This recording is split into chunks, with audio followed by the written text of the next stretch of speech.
Okay, so on the 25th of April, at age 41, Virginia Giuffre died. She was a mother of 3 children. She was a friend, and I'm sure an excellent friend to many.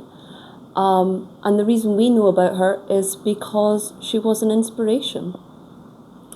She advocated for individuals who had been sexually assaulted, sexually trafficked, raped. She stood up to powerful people, and she faced severe consequences for all of that, but chose to do it anyway because the principle and the cause was important to her.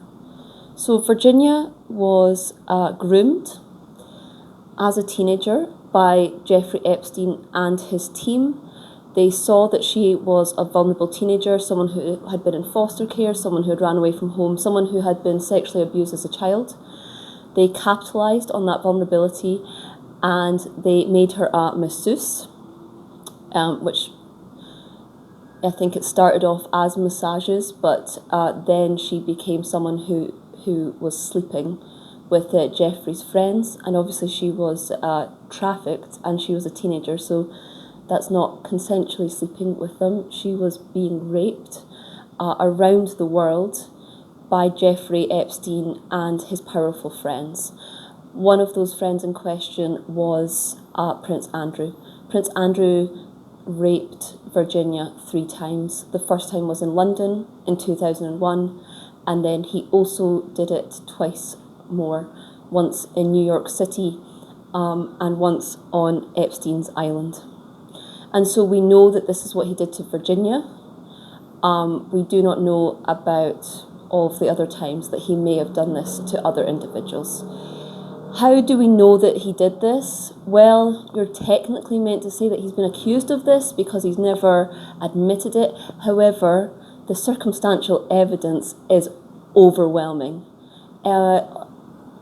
He did a BBC interview, a very famous one, where he denied all of these things. And of course, what he's denying is raping a vulnerable individual and being, close friends with Epstein. But so that's a horrible, horrible interview to watch. And yet it's also comical because of how bad he is at trying to disprove these claims. It's so evident just from that BBC interview that I'll link below, even though you've probably seen it, just how clearly guilty he is. That anyone who's watched it, there's no doubt in their mind. Anyway, in that interview, he said, we're compiling a bunch of evidence that this never happened. I'm incredibly confident that, within a year, no one's going to be talking about this, that my name will be cleared, etc., etc. Anyway, he was taken to court by Virginia, and none of this evidence that he had that he was completely innocent emerged. Instead, what happened was that he got his mother to pay an undisclosed amount to get rid of the case. So he's never apologised, he's never admitted anything, and yet what we can assume is millions and millions and millions of pounds was paid out to Virginia's charity that helps victims, which is very strange, right? It's very strange that if you were, especially if you were accused of something so heinous, of rape, something that clearly would make you incredibly uncomfortable to be accused of, and especially if you're a public figure where your reputation is everything, you would think that you would go to every lengths possible, especially when you have so much evidence that you're innocent, to make it known that you're innocent. Surely that would be an important thing you'd want to do for your family, you'd want to do it for your reputation, you'd want to do it to protect the real victims in the world. But Prince Andrew didn't choose to go down that route. Prince Andrew instead chose to use taxpayers' money to silence the case.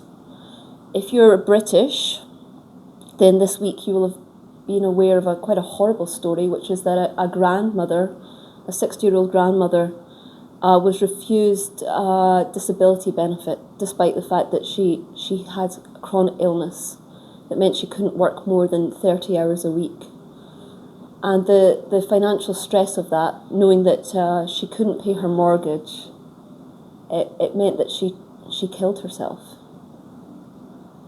And we live in a country where we can't afford to pay sick grandmothers benefits to ensure that they can stay alive. But we do have millions of pounds to ensure that our rapist Prince Andrew, never has to spend a night in jail.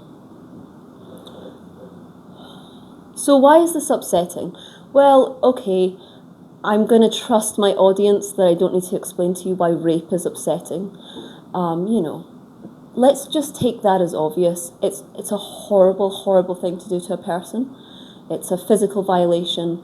It's an emotional violation, and it stays with people for a long time. It's also just, you're not entitled to other people's bodies. That's just obvious. Where does this sense of entitlement in rapists come from? So yeah, it's upsetting, of course, that a rapist gets off with something so heinous. But also, it's upsetting because of who he is. He's an exceptionally powerful individual. And it's upsetting because we see this all the time. Exceptionally powerful individuals just get to do whatever the fuck they want. They really do. And we know this because we see it all the time. We see it all the time. This Pete Diddy situation, where he was having these extravagant parties in his house, I fear that because some of the details verge on comical, like them discovering all of the baby lotion in his house and things, just how ridiculous some of the details seem. I don't think we fully grasp just how horrifying the Pete Diddy situation is.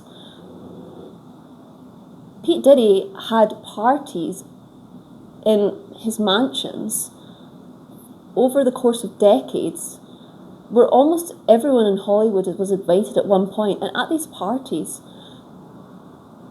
there were sex slaves that were put on drips to keep them alive so that they could continue to perform for, the 72 hours required. I mean, what's happening? What kind of party is this? If you belong to the elites, the elite elites, your daily life is so pampered, it's so extravagant, every single meal you eat is so luxurious, you're so sheltered from the small day-to-day grievances that everyone else faces, that for you a party, to unwind, it can't just be a beautiful meal or spending time with friends or, a beautiful, luxurious vacation. That's your day-to-day life.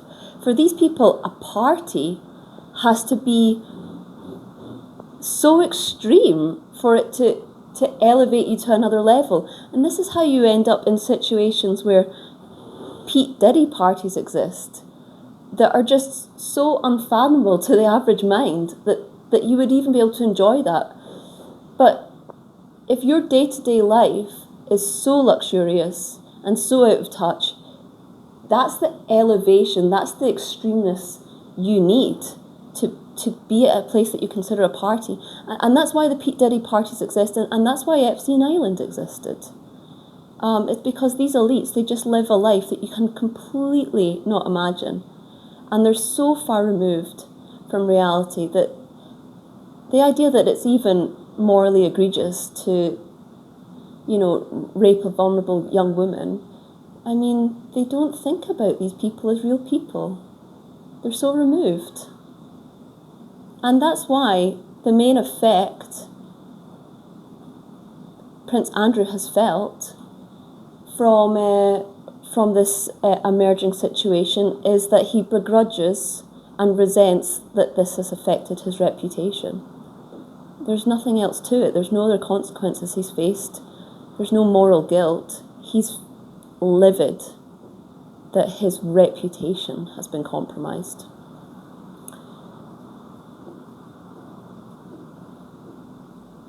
So, this week, the Pope died. We found out Kanye was having an incestuous relationship with his cousin growing up. 8 people were murdered in Vancouver at a Filipino festival. And obviously, on a local level, you'll also be aware of a lot more news. And then, of course, in your own life, you are dealing with all of the news that comes from your friends and family, the stress of work, etc. What I'm trying to say is, we now live in such an exhaustively fast news cycle that we've actually almost forgotten Virginia's story already, because 3 major big stories have already happened. By the end of next week, another 10 will have happened. Prince Andrew has got off with this, and it upsets me a lot. Prince Andrew has completely got off with this. We don't have the time to care because we're bombarded with so much heinous news all the time, but also because it's too upsetting to fully come to grips with the fact that there's a few people in our country that have all the money and just do whatever the fuck they want.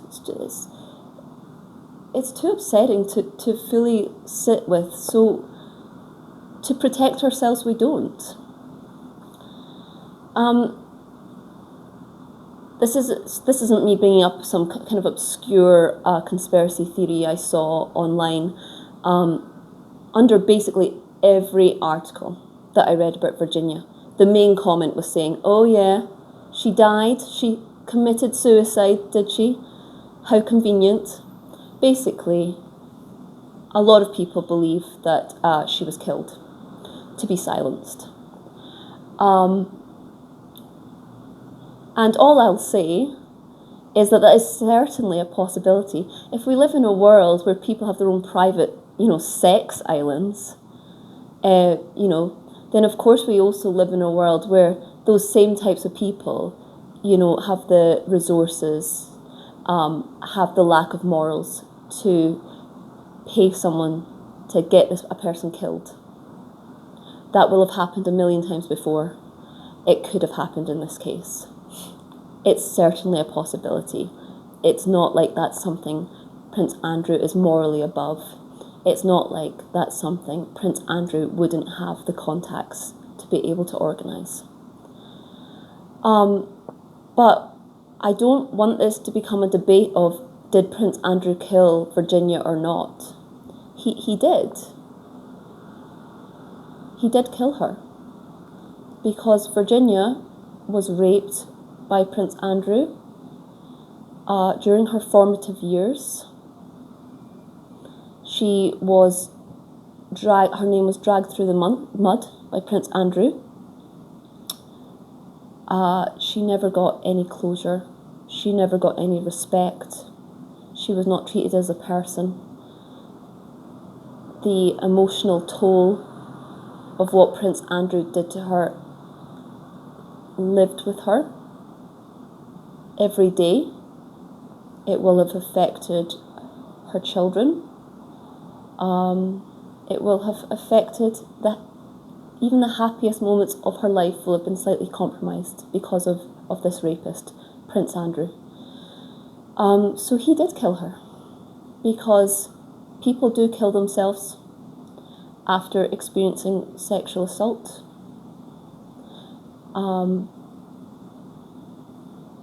Prince Andrew does have blood on his hands either way. It's not a question of did he kill her or not, Prince Andrew killed Virginia. And Virginia, history will remember you as a hero, as a very brave person, as an inspiration. And Prince Andrew, you will be remembered as a sweaty, rapist, cunt, who is a beyond despisable individual. Yeah, fuck you, dude.